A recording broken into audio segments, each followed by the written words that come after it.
So this is a video response to Pyro's subjectivity and objectivity, and I want to start just by telling a Taoist story that's attributed to a Chinese philosopher named Zhuangzi, who lived about 300 BC. Um, I'll just read it here.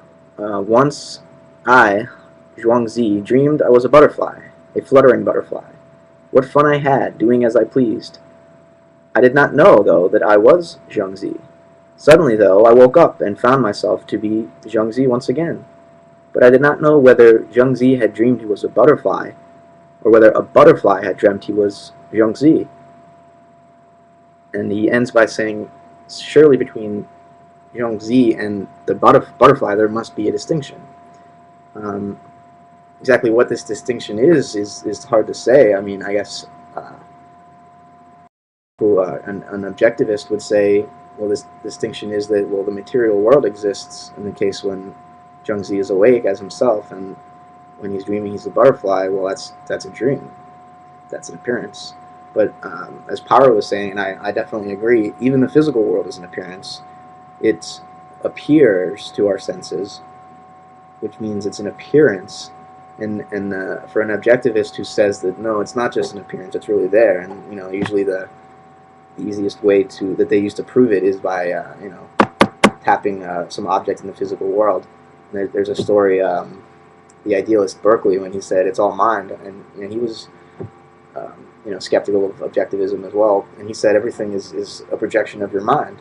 And another philosopher, Samuel Johnson, I think, just kicked a big rock and said, I refute it thus. You're wrong. Look, the rock is there, and it hurt my foot. And I'll leave it up to you to decide whether that's a legitimate argument or not. But I wanted to bring in a distinction that I read from Merleau-Ponty's Phenomenology of Perception, and they seem, he has two words, centrifugal and centripetal. Centrifugal meaning, of course, to start from in and move out. Centripetal to mean to start from out and move in. And these two words seem to line up perfectly with subjectivity and objectivity. Subjectivity being centrifugal and objectivity being centripetal. So from the centrifugal perspective, my perception is projecting constantly this world. Whereas from the centripetal perspective, I am merely representing an objective world that's already there. So my senses are trying to map out this world that's already out there, this external world that exists on its own. So I don't project it, as in the centrifugal case, but it comes into me centripetally. So centrifugal perception, subjective perception, is projection, whereas centripetal perception, objective perception, is representation. So I'm regathering the stuff that's already out in the world back into my own mind. So this objective way of viewing the world, it requires reflection. I have to reflect before I would ever even come to the theory that the world out there was objective. So in that sense, this objective way of viewing things it's an intellectual construction. It's not the way the world immediately appears to us. It immediately appears to us only centrifugally or subjectively.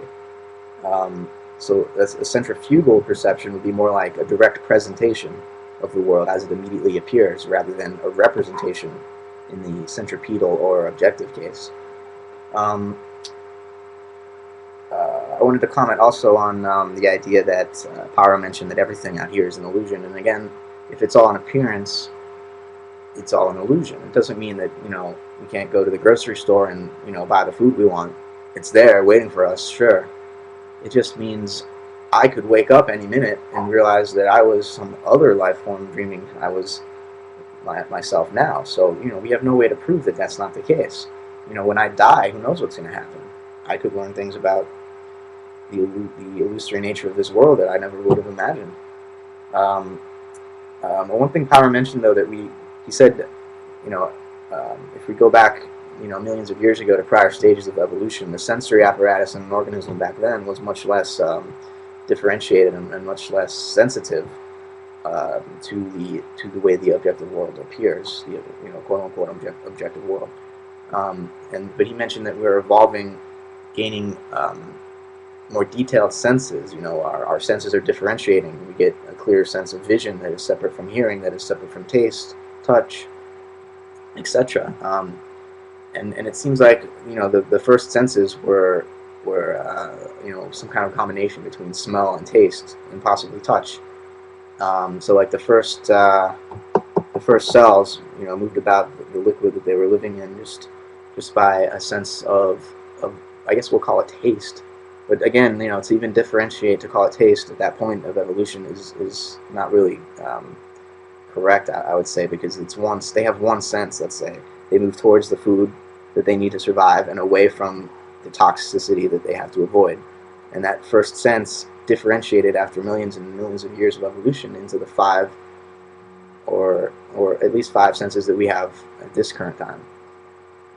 But Paro said that we might be evolving toward a more accurate model. But to say that, we have to assume that there is some objective, accurate model to have of the real objective world. So for us to be making progress towards that, there must be there must be an objective world to be making progress toward. Otherwise, this progress is merely relative, because we're never going to get the objective picture, the objective way of sensing the world. Because to do that, we couldn't be separate from the world. We could no longer be apart from it to sense it. We would have to be that itself. Because sensing is always this lens that separates you from whatever the world out there might be. There's the world out there, and then there's the world in here. So with that kind of framework in place, we can never know what's really there. No amount of evolution will ever show us what's really there, unless that evolution were the end of life itself, and it all just merged back into this amorphous blob of whateverness. Yeah, that's it. Thanks for listening.